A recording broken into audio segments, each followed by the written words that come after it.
வணக்கம் நண்பர்களே, நம்ம இந்த வீடியோவில் வந்து எந்த புத்தகத்தை பற்றி பார்க்க போகிறோம் அப்படின்னா எனது இந்தியா எஸ் ராமகிருஷ்ணன் அவர்கள். நம்ம இந்த புத்தகத்தை பற்றி தான் வந்து ரீசெண்டாக ஒரு வீடியோவை அப்லோட் பண்ணிட்டு வரோம். இதுக்கு முன்னாடி உள்ள வீடியோ கூட வந்து திப்பு சுல்தானோட அந்த 2 பசங்க, ஒரு 10 வயசு 8 வயசு பசங்களை வந்து போரில் வந்து திப்பு சுல்தான் வந்து அந்த 3ஆம் மைசூர் போரில் வந்து தோற்று போயிட்டனால அவர் வந்து சில அமௌண்ட் வந்து கொடுக்கணும் ஆங்கிலேயர்களுக்கு. அந்த அமௌண்ட் வந்து 3 தவணையாக கொடுக்குறேன்னு சொல்லி ஒத்துக்கிறாரு. அந்த 3 தவணை முடிகிற வரையும் அந்த 2 பசங்களை வந்து பிணை கைதிகளாக கூட்டு போய் 2 வருஷம் வந்து வச்சிருந்ததை வந்து நம்ம பார்த்தோம். இப்போ இதையுமே வந்து அதுலேருந்து இன்னொன்று மருது சகோதரர்கள் அவர்கள் வந்து சின்ன மருது அவரோட பையன் லாஸ்ட் பையன் துரைசாமி அவர்களையுமே வந்து ஆங்கிலேயர்கள் வந்து அடக்குமுறையாக பிணை கைதியாக வந்து பிடிச்சிட்டு போயிருக்காங்க. அவரை மட்டும் இல்லை, ஒரு 70 பேரை சேர்ந்து பிடிச்சிட்டு போயிருக்காங்க அவரோட சேர்ந்து. அதுதான் வந்து இந்த வரலாறை பார்க்க போகிறோம்.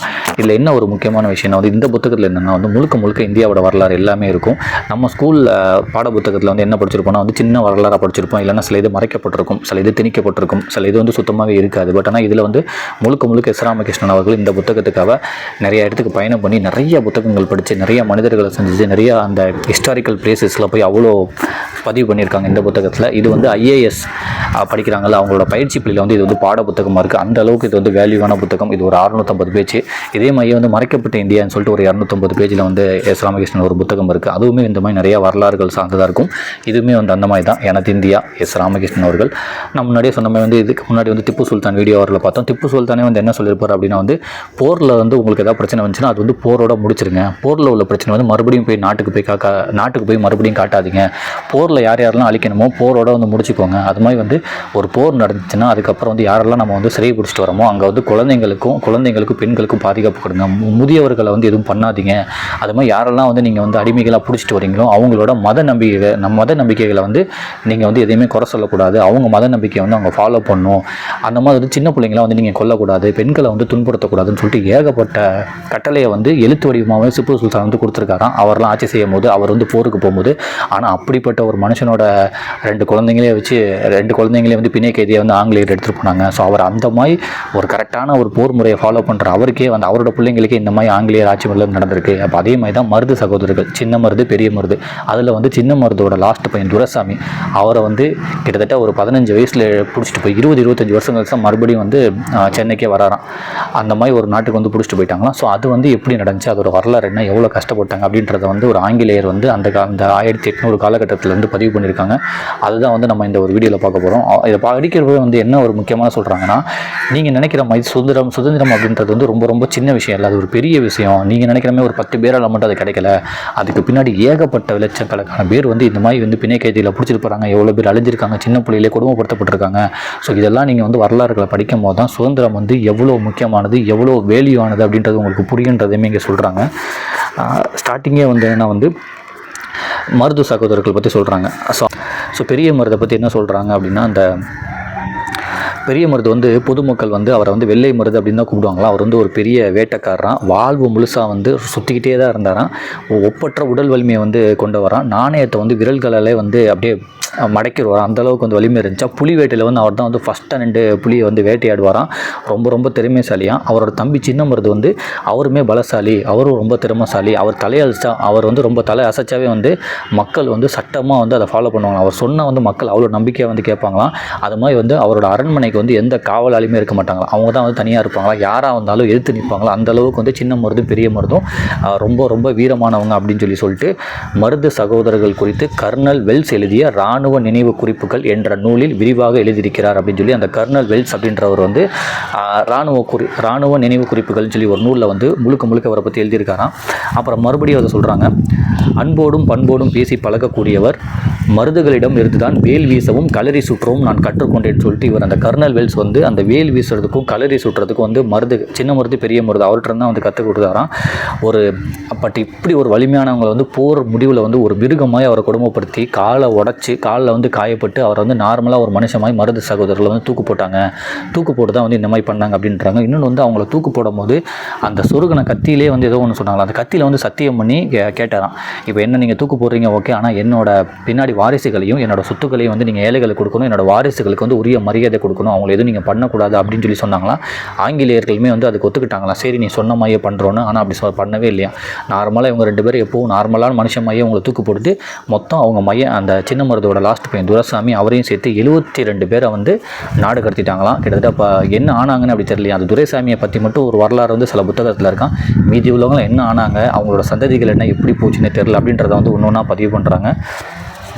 இந்த மருது சகோதரர்களை வந்து ஏன் தூக்கு போட்டாங்கன்னா, கட்டபொம்மன் வந்து தூக்கு போடுறாங்க. அந்த சுதந்திர போராட்ட அந்த எழுச்சியில் வந்து கட்டபொம்மனை தூக்கி போடுறாங்க. அங்கேருந்து தப்பி வந்து ஊமத்துறைக்கு வந்து இவங்க மருது சகோதரர்கள் வந்து அடைக்கலம் கொடுத்தாங்க அப்படின்ற ஒரே காரணத்தாக அந்த காரணம் காட்டி இவங்க மேலேயுமே வந்து பிரச்சனையை உருவாக்கி ஆங்கிலேயர்கள் அடக்குமுறை பண்ணி லாஸ்ட்டில் இவங்களுமே வந்து லாஸ்ட் கட்டத்துக்கு வரை வந்து போர் புரிகிறாங்க. ஏன்னா அவங்க பெரிய வீரர்கள் அப்படின்னால. பட் லாஸ்ட்டில் வந்து தோற்று போயிடுறாங்க. 2 பேரையுமே வந்து சூழ்ச்சியால் தோற்று போக வச்சு தூக்கு போட்டுடுறாங்க.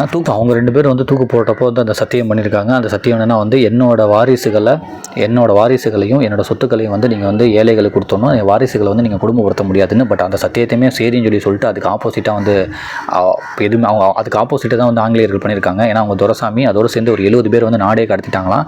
அதை வந்து அவங்கள தூக்கில் போட்டோடனே வந்து ஒரு ஆணையை வெளியிட்டிருக்காங்க. என்னென்னா வந்து அவங்களோட சார்ந்தவர்கள்லாம் வந்து நம்ம பிடிச்சி நாடு கழட்டணும், எல்லாத்தையுமே தூக்கில் போகணும்னு சொல்லிட்டு அந்த ஆணையவே வந்து அந்த ஆணை வந்து எப்படி பிறப்பிச்சாங்கன்றதை நான் படிக்கிறேன்.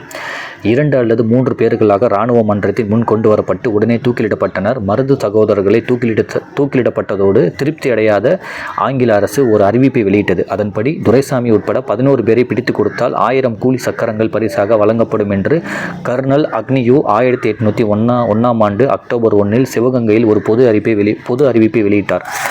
ஆங்கிலேயரிடம் பிடிபட்ட சின்ன மருதுவின் மகன் துரைசாமி, மருதுவின் தளபதிகள் மற்றும் உடனிருந்த முக்கிய வீரர்கள் என 72 பேர் பிரின்ஸ் ஆஃப் வேல்ஸ் தீவுக்கு, இன்றைய பினாங் எனப்படும் பிரின்ஸ் ஆஃப் வேல்ஸ் தீவுக்கு நாடு கடத்தப்பட்டனர்.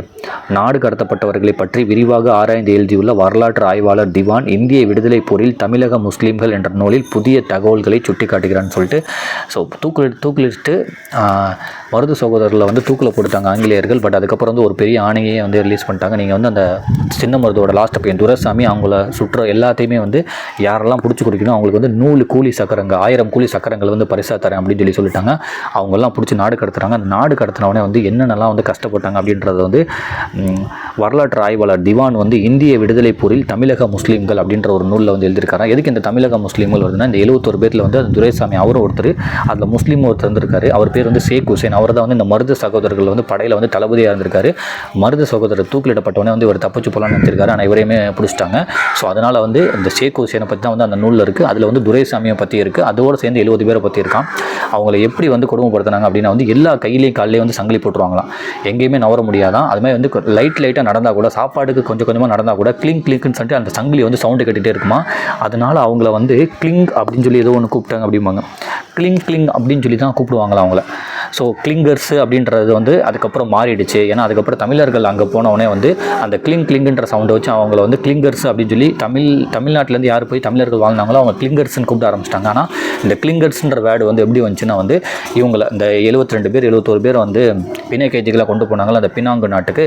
ஸோ அந்த அவங்க 2 பேர் கையிலையும் காலையில் வந்து சங்கிலி போட்டு தான் வந்து வச்சுருப்பாங்களா பிணை கைதிகள். அப்போ வந்து அந்த சங்கிலியோட சவுண்டு தான் வந்து கிளிங்னு வருமா. அந்த அளவுக்கு வந்து கொடுமைப்படுத்தினாங்களாம் அந்த ஷேக் ஹுசேன், அந்த துரைசாமி, மருதுபாணி சின்ன மருதோட லாஸ்ட் பையன் துரைசாமி, அதோடு சேர்ந்து ஒரு 70 பேரை ரொம்ப கஷ்டப்படுத்தினாங்களாம். அவங்கள வந்து ஒரு கிட்டத்தட்ட ஒரு 15-20 வருஷம் அந்த மாதிரி தான் கஷ்டப்படுத்தினாங்க. அவங்கள வந்து நான் ரொம்ப வருஷம் கழித்து நான் பார்த்தேன். அதையுமே ஒருத்தர் சொல்லியிருக்காரு. நான் வந்து ரொம்ப வருஷம் கழித்து அவர் ஆங்கிலேயர் வந்து அவரோட குறிப்பில் எழுதியிருக்காரான். நான் ரொம்ப வருஷம் கழித்து அந்த துரைசாமி மருதுபாண்டியன் மகனை பார்த்தேன். எனக்கு பார்க்குறதுக்கே வந்து அவ்வளோ பயமாக இருந்துச்சு. எப்படி வந்து அவர் இவ்வளோ உடல் நெளிஞ்சிருந்தாருன்னு சொல்லிட்டு 20 வருஷத்துக்கு முன்னாடி நம்ம பார்த்த சின்ன மருத்து பையனாய்வன்னு சொல்லி அந்த மாதிரி எனக்கு இருந்துச்சு. எனக்கு ரொம்ப கஷ்டமாக இருந்துச்சு. ஆனால் என்னால் அவர் வந்து தப்பிக்க வைக்க முடியல. ஏன்னா எனக்குமே அவரை பார்த்துக்கிற பொறுப்பு கொடுத்துருக்கனால என்னால் தப்பிக்க வைக்க முடியல. ஆனால் உடல்லாம் ரொம்ப மெலிஞ்சு போய் வேறு வழியே இல்லாமல் வந்து எனக்கு ஒரு லெட்ரு போடணும். விக்டோரியா மகாராணிக்கு வந்து லெட்ரு போடுறாங்களாம். என்னை வந்து என்னை காப்பாற்றுங்க, நான் ரொம்ப கொடுமை அனுபவிக்கிறேன்னு சொல்லிட்டு அந்த அளவுக்கு வந்து ஒரு பெரிய வரலாற்று நிகழ்வு வந்து நடந்திருக்கு. ஆங்கிலேயரோட அடக்குமுறை வந்து அவருக்கு வந்து நடந்திருக்கு அப்படின்றத இங்கே பதிவு பண்ணுறாங்க. கிட்டத்தட்ட வந்து துரைசாமி அவர்கள் வந்து ஒரு 15-16 வருஷம் கிட்ட அவங்களோட சேர்ந்து ஒரு 72 பேர் நாடு கடத்திட்டாங்க. இவ்வளோ அந்த சங்கிலிலாம் கட்டி ரொம்ப கஷ்டப்படுத்திட்டாங்க. அவங்கள வந்து ஒரு ஆங்கிலேயர் வந்து மறுபடியும் 15 வருஷம் கழித்து பார்க்குறாரு. அந்த நிகழ்வு வந்து இங்கே சொல்லியிருக்காங்க.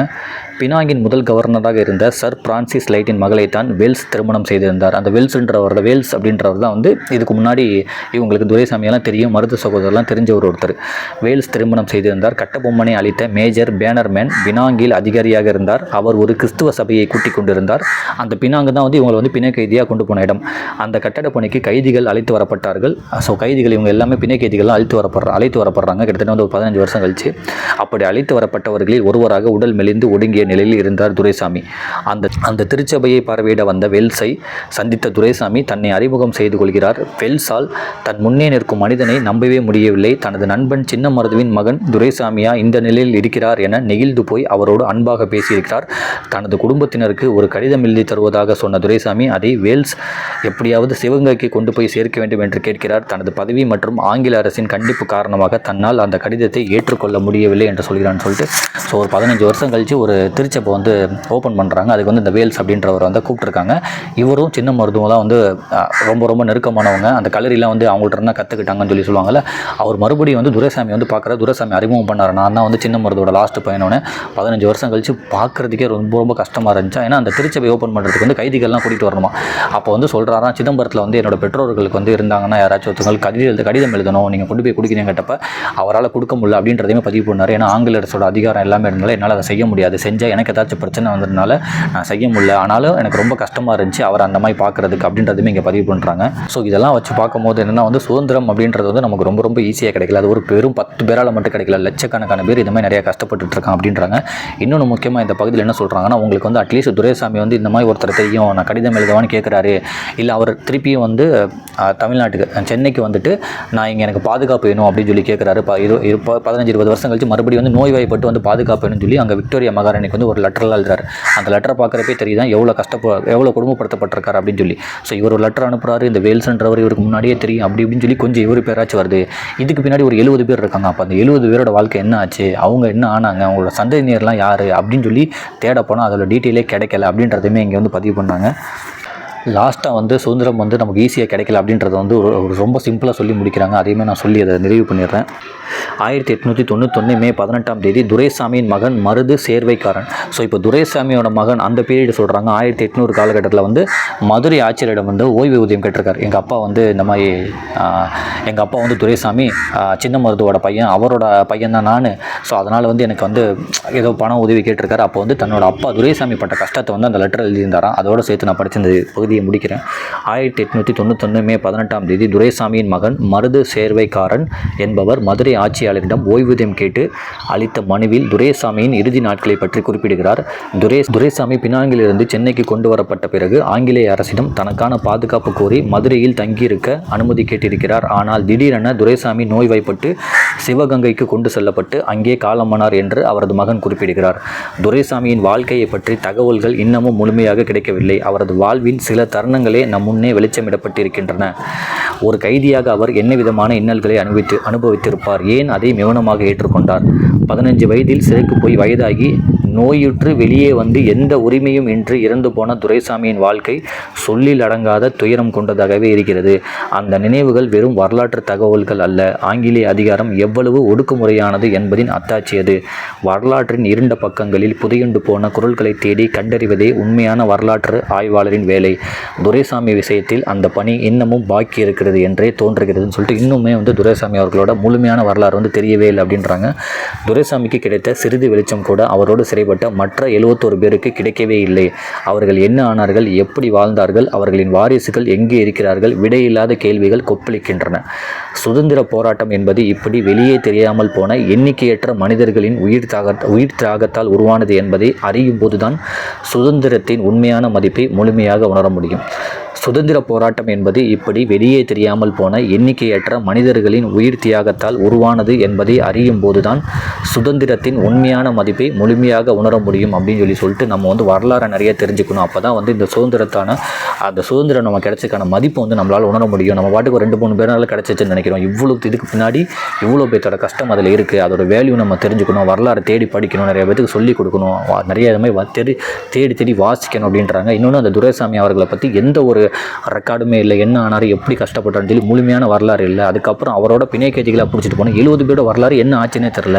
அவங்களுக்கு கல்யாணம் ஆச்சா, இல்லை சந்ததிகள் இருக்காங்களா, அவங்க பிள்ளைங்களாம் இந்த பக்கத்து யார் பார்த்துக்கிட்டா, ஏன்னா பினாங்கு நாட்டுக்கு வந்து பிணை கைதியில் கொண்டு போயிட்டாங்களா. அதனால் ஸோ இவ்வளோ வரலாற்று நிகழ்வுகள் இருக்குது. இதெல்லாம் தேடி படிச்சுக்கணும், தெரிஞ்சுக்கணும். அப்போ தான் சுதந்திரத்தோட ஒரு வேல்யூ வந்து நமக்கு தெரியும், அதோட மதிப்பு என்னன்னு தெரியுன்றதையுமே இங்கே சொல்கிறாங்க. இதுக்கு மேலே நீங்கள் வந்து அந்த மருதமண்டியை பற்றியோ இல்லை இந்திய விடுதலை போரில் தமிழக முஸ்லீம்கள் இதை பற்றி நிறையா தெரிஞ்சுக்கணும் அப்படின்னா வந்து 2 புத்தகத்தையுமே இங்கே சஜஸ்ட் பண்ணியிருக்காங்க. நான் அதையுமே ஸ்க்ரீன்ஷாட் எடுத்து போகிறேன். ஸோ நீங்கள் முடிஞ்ச அளவு இந்த புத்தகத்தை வாசிங்க. என்னால் வந்து ஃபுல் அண்ட் ஃபுல் வந்து வாசித்து காட்டினா வந்து ரொம்ப போர் அடிச்சிடும். அதனால் சின்ன சின்ன முக்கியமான விஷயம் மட்டும் தான் நான் வாசிச்சிருக்கேன். நீங்களுமே இந்த புத்தகத்தை படித்து நிறைய தெரிஞ்சுக்கோங்க. நம்ம இந்த புத்தகத்தில் தான் ஒரு வீடியோவை அப்லோட் பண்ணிகிட்டு இருக்கோம். நன்றி.